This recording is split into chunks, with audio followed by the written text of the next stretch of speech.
The infinite banking policies, they're less about death benefit, but more about cash value. When these are designed this way, it actually reduces the commissions that the insurance agents get. So you're giving up commissions to help people secure more cash up front. Welcome to Truly Passive Income. I'm Neil Henderson. And I'm Clint Harris, and today's guest is Tom Suvansri.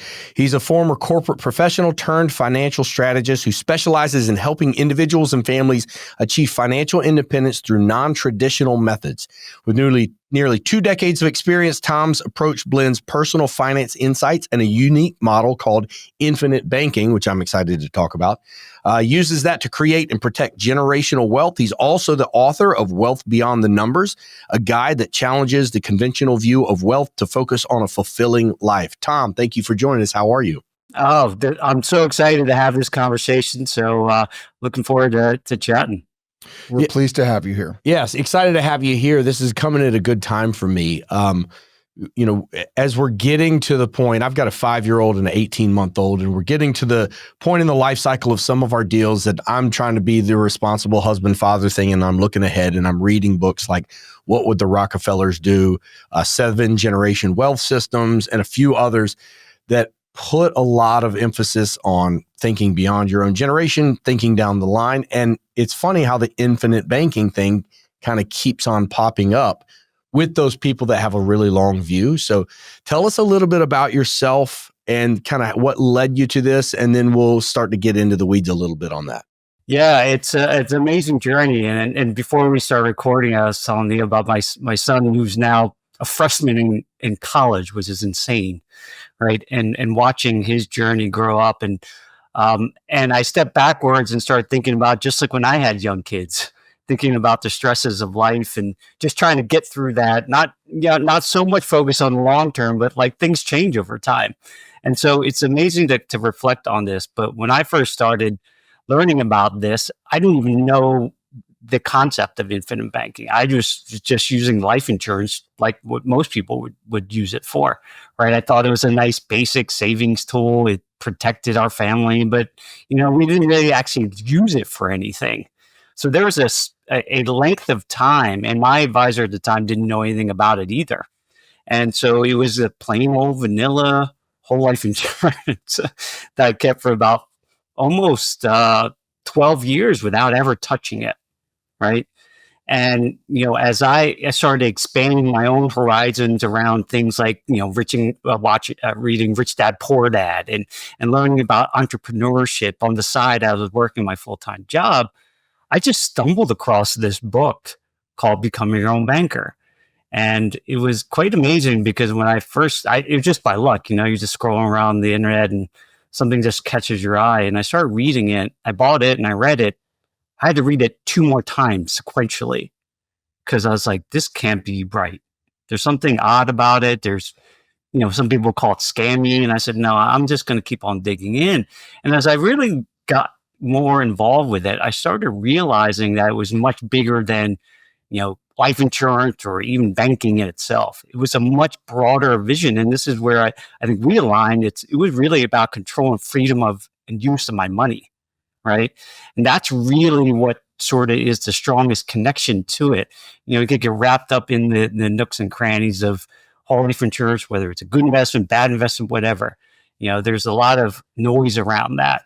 But really what it drives is this control of capital that can be used for long, long periods of time if you have that lens. And that's really at the heart of infinite banking. And that's kind of how I sort of think about it these days as I teach that and use it for my own family. Okay, so we've sort of jumped right into the medium depths into the pool, and I'm a big dummy. So I can vouch for that. Yeah. You just shut up. I don't need to hear any more from you. Explain, before we dig into it, explain it like I'm 5. Explain infinite banking to me like I'm 5. Yeah, it in its more basic form, it's an alternative approach to control the banking function, which is 2 main components in life, right? Storing capital, saving money somewhere, right? That could be anywhere, banks, whatever. It's storing money. And then the second piece is how we use that money. And it's really financing. You're either going to spend that money or you're going to use someone else's money. So financing is a lifeblood of our lives, right? We have to make decisions on how to use that efficiently. And so infinite banking allows you to have a system that does both and allows you to store wealth in a very secure area. It's just a different financial institution. And then use an efficient way to finance everything, whether it's purchases or investments, and using the capital that is stored within a life insurance company to do that, right? So that at its core, it's the most basic thing. So when people try to complicate it, it's actually fairly simple because we do it already. This is just an alternative way to do it. So I'm going to oversimplify this. And then I want to talk about one of the 800-pound gorillas in the room every time that infinite banking comes up, that some people are a little bit scared to talk about, depending on who's bringing it up. So the oversimplification is you could have a whole life insurance policy that you've overfunded. You've got plenty of money in that policy. And so you get to the point that you put money into a whole life insurance policy. They actually make interest, like 4 to 6% interest or something like that. And that interest is growing. The idea is if you overfund that policy, the interest you're making can start making the premiums for you, and it can kind of snowball, and that ball of wealth continues to grow. And people think about life insurance as a death benefit. And it is that, but it also is something that gives you the opportunity to use it as a savings vehicle. And whatever amount is in there, you can borrow against that money at any point in time. People think it's just, when I die, my kids are going to get $1 million. But it's more than that. It's a vehicle that you can use as a safe, secure place. You're not going to get the best returns, but you're going to be 4 to 6% somewhere in there. But the idea is when you want to go buy a car, for instance, you can go get a loan for $50,000 from the bank, and you're going to pay them interest on that. You have to pay the down payment. Or you could go get a loan from yourself, and you can borrow that money to buy your car, and then you set it up so that you are the bank. You're making those monthly car payments back to yourself with interest, so that instead of the bank getting a little piece of the action every time you take a loan for, a house, for a car, for education, whatever it may be, you structure it in a way that you are the bank and you're paying that back to yourself with interest, and you have that death benefit. So for instance, if you are lending money to your family or to your children, and I love the idea of not giving your kids money, but giving them opportunity to take a business loan if they have a business or something they want to set up. You can set it up in such a way that even if they fail and they run it into the ground, at the end of your life, if that is all tied to a trust, for instance, the death benefit replenishes that. And so there's a little bit of you can have a portfolio that you become your own bank with your own family, and you can lend them money and you can continue to grow wealth with the interest as a family, but you also have the added benefit of a death benefit.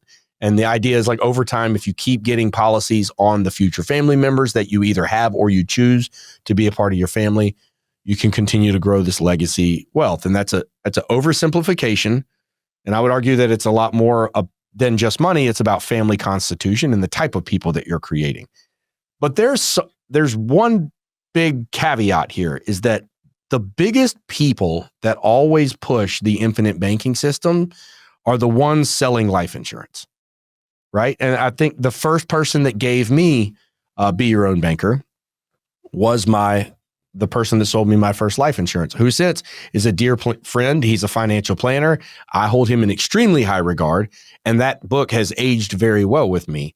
But a lot of times, it's the people selling insurance, right? So people, I think, get thrown off by that and have trouble seeing past the commission, right? So that's something that I think a lot of people in the industry use as a sales tool. Maybe not a lot. Maybe I don't have the authority to say that. But there are people using that as a sales tool, and I think that can be a little bit off-putting for some people, and it causes people not to dig through that and look at what the benefit is on the back end. Is that fair to say? Yeah, I could appreciate that. And that's what you'll hear on the other side of it. So again, this is why you have these sort of an honest conversation so you can actually dig deeper, right, and get to the truth. And that's all I care about from certainly as I'm talking to folks and helping folks see things, right, so then they can decide what's right for them. So it's interesting enough when you think about the way these are designed, and they are uniquely designed compared to what most people are used to, right? You'll hear Dave Ramsey spit the idea. Hey, you're just putting money in this thing. This thing takes forever to grow cash value. And that is the typical whole life policy, right? And that is that's reality. I've lived through it. I have that type of policy. Now, 20 years in, it's a machine. It's very efficient. It just takes forever, right? So the way that the infinite banking concept policy is designed, they're less about death benefit, but more about cash value. So in reality, when these are designed this way, it actually reduces the commissions that the insurance agents get, right? So a lot of folks are not drawn to it because basically you're giving up commissions, right, to help people secure more cash up front. The reason why the original ones that get so much commissions is because they're putting very little money in with little to no cash early in these policies, multiple years. And so you really have to think long term about it. So the infinite banking ones can cut commissions in half or even more, right? Especially if you get really, really hyper focused on cash, which is my perspective a little more dangerous, right? But so it's when you have to kind of think through it, like why would they offer things to actually cut their income? Because they are like dealing with infinite banking, they're thinking broader. This is how trying to help people build freedom elsewhere. Because if you just store money here by itself, it's not an investment. It doesn't earn enough to build wealth. So this is where, for folks who are disciplined to use this and becoming their own banker in that sense, is that they have to start deploying that for other things, like their business, like real estate, other things that are going to earn way more, right? That you would have done anyway if you just stored the money in the bank, right? That's what you're going to do. You're just going to store it there. And we know today it's a little different. Interest rates are a little higher, but historically they've not been very good. And inflation, unfortunately, I feel is going to be here a little while. And that is painful over long periods of time. So this is just an alternative to store it. So to your point, a long-winded way to say that the people who are looking at this broadly with infinite banking are thinking broader for most of the part, right? Because they see that it has to start being used to make it as the tool it should be, right? Versus sitting on the sideline waiting till I'm 65 to use it, right? It's just not efficient, right? If that's the purpose, you wouldn't do this. You briefly alluded to it, but I've also heard you talk about having buyer's remorse after starting your first whole life policy. Can you walk us through sort of what caused that buyer's remorse and what you've done differently since then to alleviate that? Yeah, and I've kind of come almost full circle on this, because when I first had my first policies, I started before I had kids. Imagine. I did this because I wanted to protect my wife and vice versa. And they were all very base policies, and they just sat there doing nothing for, over 10 years. Right. So I looked at that, and when I learned about infinite banking, my instant reaction was, oh my God, how come you didn't tell me about this earlier? Right. Why didn't you? And after time, I realized it's because he did not know about any of these things. Right. He was not taught. So I cannot blame him he was doing the best he could with the information he had. And so I've sort of reflected on that. And now it's been a good part of my portfolio, a more stable version. But now that I know better, I can do better, right, for myself and my family, and then share that with others so they could see both sides of it. Because what I realized, infinite banking is not the only tool in how to use whole life and effectively, right? It really is personal. And that's why there's a lot of ways to use it. And just like any tool, you got to figure out what's it trying to solve for, right? Because there are a lot of people who are wealthy people would never use infinite banking, but they use specially designed life insurance for different purposes, right? to pay for estate planning needs, right? Taxes, right? Or to gift to a charity. They leverage their money for that, right? They'll put a little money in to give a lot more to the school that they went to. So there's so many different purposes of it. And I don't want to get hung up just on infinite banking. Yeah. So to me, it's just part of a bigger legacy plan. And I can tell, obviously, you think kind of long-term vision. And I think that you probably got a different definition of wealth and generational wealth than most people do. So like, I want to be selfish here for a minute. Like I'm 42 years old. I'm married. I got 2 young boys. And I was in medical sales for 16 years, trading time for money. And now we got to the point with some alternative investments, and we've got Airbnbs and different real estate properties that I'm starting to think about wealth differently, specifically thinking about generational wealth differently. And that's why I'm trying to think about how do I don't have any interest in starting my kids off on third and raising some little jerks, right? I feel like our job is to raise children that understand how to create wealth and to build wealth in a way that creates strong people, right? They don't have to be mutually exclusive. Like I want to build up these sons that have the ability to be financial stewards and use that for a positive way in the world. So tell me about the way that you think about wealth. And again, I don't want to pigeonhole you to infinite banking, because I know you're a lot more than that. That's a small part of what you're doing, but I'd love to hear like, what's your vision on wealth? What's the broader definition for you? What does it mean for your family? What's the legacy you're trying to build? Like this is opportunity for me to shut up and listen to the way that your brain works about in this. I'd love to hear your overall, like, what's your thesis?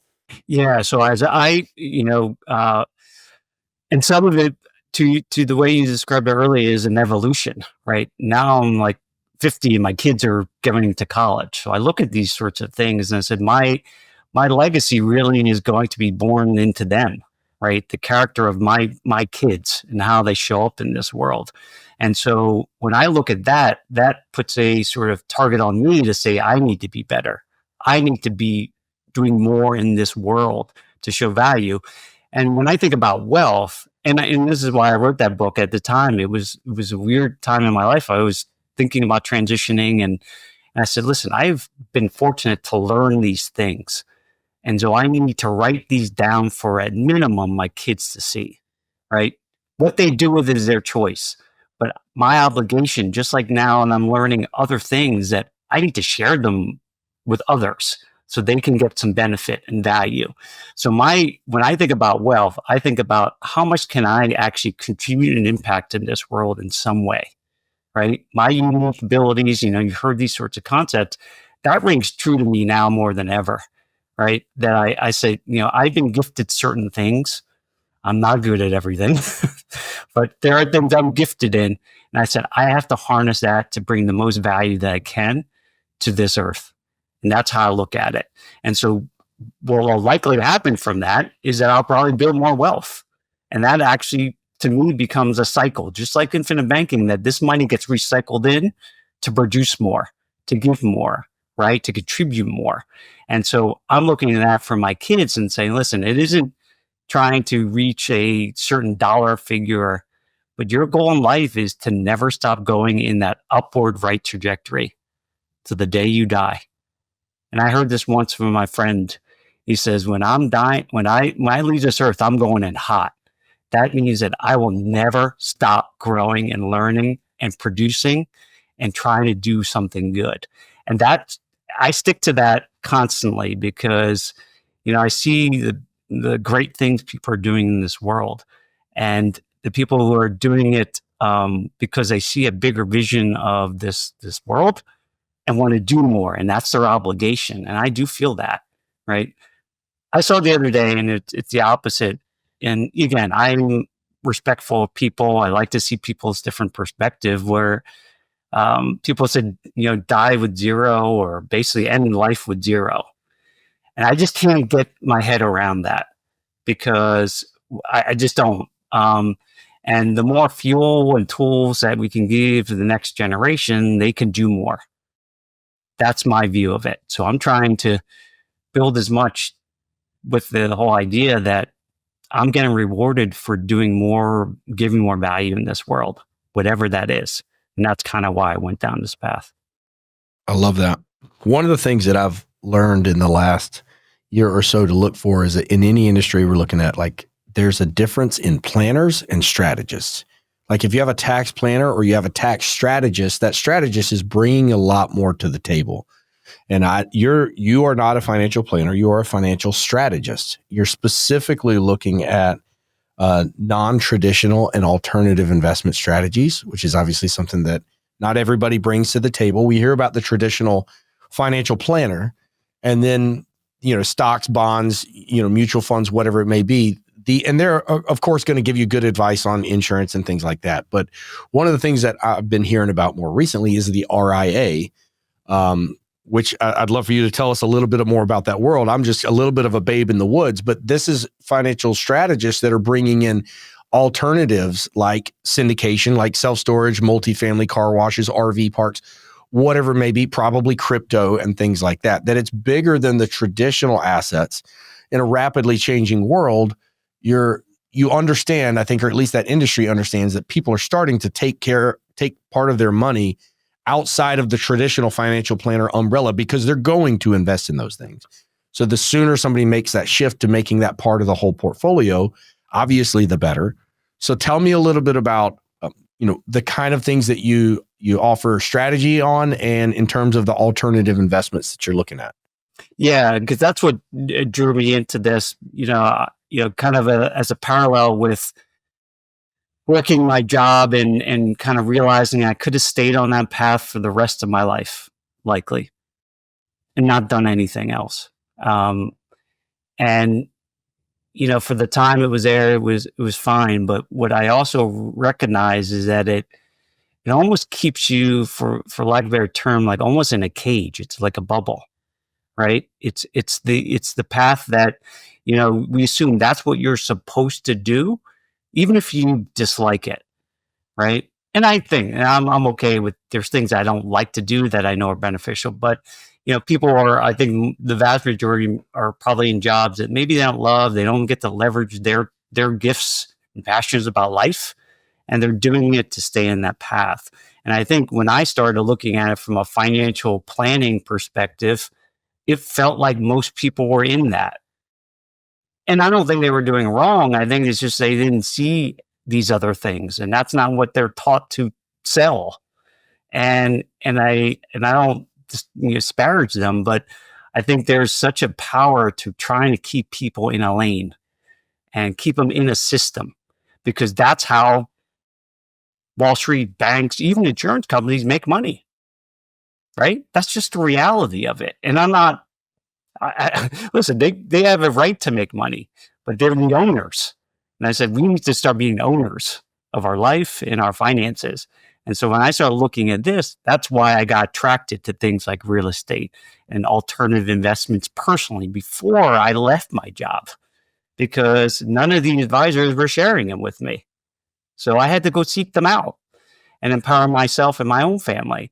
And so as I shifted gears to get into this, and that's why I invest independent advisor rep, like independent, because I want to be able to choose what I feel is best for people in general, right? And expose them to it and empower them to make their own decisions.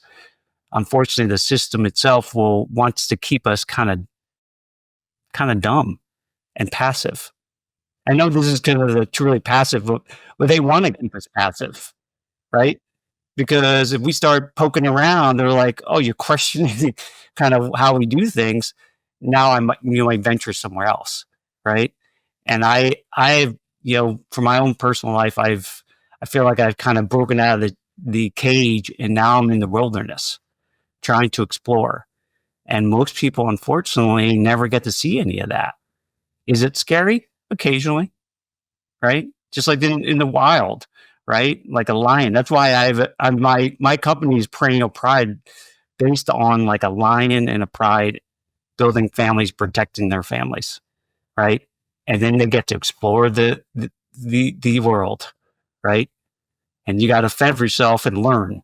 And so that's what's inspired me to do this RIA and line up with people who also think that way, right?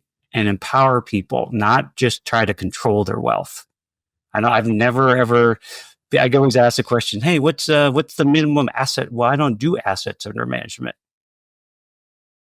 I didn't like it as a client, right? It's just like you're controlling my world. Well, as stewards of our own wealth and our family's wealth, we have to control it. We have to own it, right? And get around the right types of people and partners. And that's kind of so from RIA, it is a fiduciary, which you would think anyone in the financial space, which you're supposed to be doing it on the best interest of the client. It seems like a no-brainer. That's the way you should be operating on a daily basis. But you got to put a tag on it, right? It just, to me, it's just funny language to me, right? But my head is always focused on that first anyway, because I have this thing with karma. Like, if I do harm with people, it's going to get back to me. So I think of it that way first, and even regardless of what it means to me, and then I'm good. I can sleep at night, right? And help people make decisions. Sorry, I went around a little bit of a circle there, but it's the RIA world is expanding now, and people are recognizing the need for it. But then it's still evolving quite a bit. So a lot of the financial freedom movement talks an awful lot about the idea of filling buckets. Like you start off with that emergency savings bucket. That's the first bucket you want to fill. And then, then your company match 401k bucket, and then maybe a Roth IRA bucket, and then a HSA bucket. And then beyond that, you're looking at maybe taxable account bucket. It's a very traditional kind of way of looking at it. Maybe it's not the way you look at it, but I'm curious to hear, one, whether or not that's kind of a philosophy you follow, and two, if so, where along that journey does infinite banking come in? Because it's not the kind of thing I'd recommend for someone who's like, hey, I've filled my emergency savings bucket. Now I'm going to create a whole life insurance policy to do infinite banking. Maybe it is. I don't know. Maybe we're breaking away from the traditional. But I'm curious to hear your thoughts on that. Yeah, no, it's a good question, and and this is where the concept of personal financial advice is great, because it is personal. And when I think about it, the way in traditional sense, yeah, where infinite banking and this side of it really sits in what I consider the two different buckets. One is the foundational, building wealth foundation, which is protecting us and our number one asset, us, right? Having those savings, having financial sort of literacy built in, right? That is part of a foundation. Most people get into jobs and then they get their 401k and start investing. They don't even know what they're doing, right? That's what we're taught. I said, without the foundation. So infinite banking is really about building the foundation. And a lot of people, we start with just protecting them in their asset, as even a term policy, right? Depending on cash flow, right? So for folks who really start adopting it, it is around the idea of building that savings vehicle that you're going to start deploying for other purposes. Unfortunately, when you start putting into these other qualified government-sponsored entities, you do give up control for quite some time, right? Yeah, you could take it out with penalties and such, but you are putting that away for a while. And so I'm not saying everyone needs to avoid them, but what we're taught is to get everything in there and basically move money away from us for 20, 30, 40, 50 years. Really, right? And for some people, that makes sense because they don't want to own and control it. They're maybe not disciplined to use it properly. So putting stuff on the side makes sense. That's why some people shouldn't use credit cards. If you can't control your use of it and you're not disciplined, then you should never, just like Dave Ramsey, you should cut your credit cards, right? Infinite banking is for people who are very disciplined and want to own and control their wealth throughout their lifetime. Right. So I have actually push people away from it because it's going to be trouble for them. If they can't manage their money and they're not actively managing their wealth, then they should never do this. They Yeah, should. I'm sorry, I didn't mean to cut you off there. It's a know thyself moment, right? Like sometimes, like any financial decision, or especially strategy, if it's a long-term strategy, is only going to be as good as the person operating it. And it's a know thyself. And if you can't, if you tend to be ADD like I am and you hop around, it's probably not the right thing to do without a fiduciary giving you the right direction. So an RIA is registered investment advisor. And the difference is, you're a fiduciary. You have a responsibility to make sure you're doing things for the best benefit of your clients. And so that means I can talk to you about, okay, I found this investment that I really like over here that I want to do. And your idea is like, you're talking to me about, okay, but what's the long-term goal? What's the goal that you have for your family in terms of cash flow, growth, whatever it may be? And then what do you have? Yes, you've got cash, you've got life insurance. You also have a 401k. You also have a Roth IRA, and looking at all the options to put ourselves in a position that gets us the best outcome on the back end, depending on what my goal is.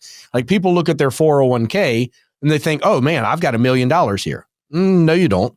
Big chunk of that is the government's, and they're going to force you to pay it back at some point in time, versus taking something like a Roth IRA and converting that to a self-directed account and using that. Those are after-tax dollars. So if it has a significant, chance for growth, yeah, you can't touch it till you're 59 and a half.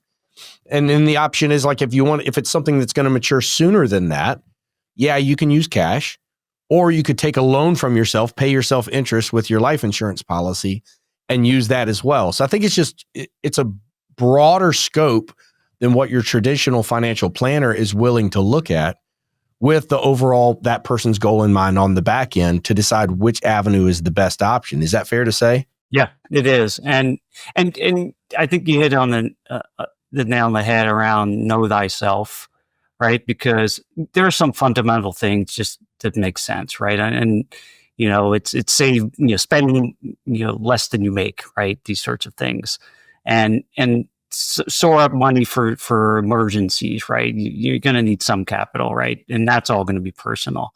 What I do believe also is, gets missed oftentimes is a lot of stuff that we talk around is the money that leaves our world unnecessarily, like taxes and, interest to banks and fees, and all these things are basically sort of a leaky bucket, essentially, that we try to help capture so that you can pile back into storing and investing more, right? Type of stuff. So unfortunately, you see that along the way and you don't even really notice it till maybe 20, 30 years later till you actually look at it, right? Those are the unfortunate sort of unforced errors that happen along the way that people are just not paying attention to, unfortunately, right? And that could be massive. Taxes and interest will eat us alive, our money, right? If we allow them to. And so taking a good lens at protecting that. But then, I look at it this way from a broader lens, and I think I hit it foundationally, is wealth protection and wealth acceleration. And people want to get to the acceleration part faster because it's more exciting, right? You get to invest in places like self-storage and real estate and businesses. Well, when I turn around, you're one disability away, one lawsuit, one death, one health issue from collapse for a lot of folks, right? Because they want to do that on razor thin money and hope for the best. Well, what I have come to realize in life, and I am a big Stoic fan, and Buddhist fan, life can change at a heartbeat. And so life is expected to change for good or worse. And so people who are prepared are going to be able to handle that, right? People who are not, good luck, right? Unfortunately. And so that's where the foundation piece comes. I really stress that because I've seen too many things happen to people that they never would have expected. And then forget about trying to save for a future. It's gone, right? One of the things that I'll never forget is that during the 2008 market crash, I was a young man, younger for sure. I bought 9 single family houses between 2010 and 2013 because they were dirt cheap. I had a decent job in medical sales, but these are super, super cheap houses. And I watched a guy who was farther along in his career in his 50s snapping up some big properties for super, super cheap. Because even though the properties were dirt cheap, no one could get a bank from the loan or a loan from the bank. Excuse me. No one could get a loan because the banks weren't willing to lend anybody money. Everybody had just gotten burned. It was never going to happen. And the guy that I saw snatching up properties left and right finally got a chance to corner him, and they were all cash deals. I was like, how do you have this much cash? It was because he was using his life insurance policy. And that resonated with me. And that is the reason I kept circling back to that book, even though it didn't really make sense for me until years later. And again, I don't want to pigeonhole you as the infinite banking guy, but this is something we haven't talked about before. So I think it's important that people understand that this is not just traditional life insurance. It's not term insurance. It's a whole life policy that is typically with like a mutual company that's going to be paying out. It's mutual, meaning everybody, it's owned together. The people in the company own the company. You're all getting benefits from that, meaning you're getting payouts from that. Also making sure that you have something called riders in place. You can put different riders on policies to make sure it's something like you can use the death benefit to fund long-term healthcare issues. If you have, Alzheimer's or something like that pops up, or a debilitating disease later on, that yes, it's life insurance and there's cash value built up there, but you can use the death benefit either to replenish it after you're gone or long-term health care for your family. You can set it up in a way that it's overfunded, that the commissions are lower for the agents as well. It is not something you should do or think about doing without an expert to help you. This is a classic who, not how situation. You need a Tom. You need somebody that does this, that understands that this is part of a larger strategy.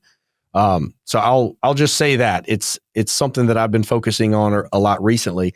Are you looking at this in combination with, I love what you said about everybody wants to get to the point of being aggressive, right? But you have to, step number one, you hear family offices say, rule number one, don't lose the money, right? After that, you can worry about growing it and building it up. But you have to play defense first in this situation, like making sure that the family's protected, that there's probably a trust in place, making sure that there's umbrella policies to protect things from a liability standpoint. Start building that ball of wealth, and then you can take that. The life insurance is not the vehicle. That's a holding tank. Then you take that capital, you're deploying it into alternative investments with an RIA that is a fiduciary for you, that's giving you the guidance you need to help you pick winners. And so, what does that look like? Are you bringing opportunities to people, or are people bringing opportunities to you and you're helping them do the underwriting and pick the general partners and the operators? How does that side of the business work? Yeah, it kind of works both ways with that. And, this is where I'm sure you've seen in your world too, as you start building up your network, and what's that term? Your network is your net worth type of thing. Because the more people you're around that kind of think the same way, you want to help each other out. I have clients that share me investments, right? Because they know we're thinking the same way, right? In terms of expansive thinking and trying to get into more business ownership, right? And so when I think about investing, whether it's alternatives, and this is where I help folks to kind of at least see that other side of it, right? To explore it. And there are just people that I'm connected with, I've invested with. I have connections to different family offices, other folks that are just more independent thinkers that I can partner with, right? And even refer clients to if it's not a fit for me to handle, right? So to me, it's given me the freedom to independently go where I feel best that will best serve my clients. And so I have a wide range of different people that I can draw from and then connect them. So, it's interesting. It's kind of starting to work the other way where, some of my more successful clients, large business owners, they have connections, right? And they start sharing back and forth. And that to me is just, it to me, it warmed my heart to kind of be able to, that they're thinking about me as well. They want me to win. Right? Because we're helping each other. And that to me is a perfect harmony, right? And that's the type of people I want to be hanging out with on a daily basis, they're not just clients. So, when I think of it, the beauty of this evolving financial space is that, there is starting to be a push to move away from the typical, world, traditional financial planning, right? There's a lot of movement. And you start seeing even the ones who are in that world, they're just like, no, this assets and management thing is bogus. How much money people are losing without ever even touching the money. And the idea of passive investing has started to grow across, which can be a danger, right? When everyone's just blindly throwing money into an S&P 500, into about 5 or 6 stocks that are driving the whole thing, right? And people don't even understand the risk they're taking. Again, they feel like it's safe. Well, what's that idea? Some of these stocks go in on an escalator and down an elevator shaft, right? That's unfortunately the way we're looking at it now, with how much money is blindly going into companies that people don't even know who works there. Like, I don't know about you. Like, I'd rather have money with people like you guys that I know you and I know what you do, right? And I can talk to you, or my own business, or my own piece of real estate. And that's not right for everyone either. But again, it's at least opening up the eyes for people to say, hey, the more control you have with your investments, to me, the lower risk, right? Because you can switch it and change it and you have more control. But that takes some learning and education and being around the right types of people, right, to do that. But in terms of infinite banking, I think on a broad level, I mean, obviously, Clint, you know quite a bit about this. And I think the until you experience it, it's hard sometimes to get your head around it until you start using it and deploying it. Because here I just, it's funny, I'm just selling a single family property that I'd owned for 10 years. It was my first one. And I used cash from my life insurance policy to fund it, to buy it in cash, right? And, refi it out, just like the birds type stuff, all that, the stuff people know about. And money's been sitting there just infinitely earning money, right? And now I'm selling it, and I'm taking that money and then paying down debt on my infinite banking policies, right? It's coming full circle now. And now it's ready and primed for the next wave, at least for portions of it. And I get to choose where to deploy it, right? And I don't have to ask for loans. I ask them, they give me my money. They don't tell me what I use to use it, how I use it. And then I pay them back on my terms. There's no bank terms to it, right? Because they already have a collateralized asset in my life insurance. So it's the safest thing. They'd rather loan me money, right? Because I'm good for it. I will eventually leave this earth or graduate. So it's the safest spot in that respect. So that's the way, once you start experiencing it, I think it becomes a much crystal clearer. And even if I could earn, and people get wrapped around the axle around like rates of return, right? That's what the investment world is centered around. But people forget how much control can be such a huge asset, especially exactly how you described it. Like, imagine the opportunity comes. I have clients that couldn't rub together 25,000 to do anything with, because there's everything so tightly controlled, right? And the opportunities will come knocking. It's just that there's only going to be a small pool of people who can take advantage of it, but you have to be ready for it, right? And have capital to deploy. And that's unfortunately not most families that are being taught, because they're not taught to do this or control more. That's why going into the qualified money, like it is locked up for that long, but you have to wait for it. And hopefully you get there. Hopefully it's invested in something, but you can't access it for opportunities, right? Outside. Yeah. Well, Tom Suvansri, Clint and I have so enjoyed this conversation. If any of our listeners want to get in touch with you, find out more about what you're all about, what would be the best way for them to do that? Yeah, definitely. Perennialpride.com. I got tons of resources there, and you can uh, connect there. If you want to chat 15 minutes, I'm always happy to chat with folks for free and just kind of get to know, see if there's anything that I can help them with. And Perennial Pride podcast is kind of, I go there and share some of my thoughts and have great guests on there to share kind of a broader lens of investing in alternative ways to kind of control and expand our wealth. So that'd be a great resource for folks. Great, Tom. I'm picking up a copy of Wealth Beyond the Numbers. I got a lot of driving to do for the holidays over the next few days, so I'll get a chance to read that. And listen, I really appreciate it. Thanks for jumping back on with us and educating. Thanks for your time. I loved it. Thank you. Thanks for having me on. Thanks, Tom. Thank you so much for listening and watching the Truly Passive Income podcast. If you liked the show, if you think it would be useful for someone else, the greatest compliment that you could give us would be to share the episode. Leave a comment down below or leave us an honest review. If you have any questions, don't hesitate to let us know down below. And remember, with truly passive income comes freedom of time, place, and the freedom to pursue your higher purpose.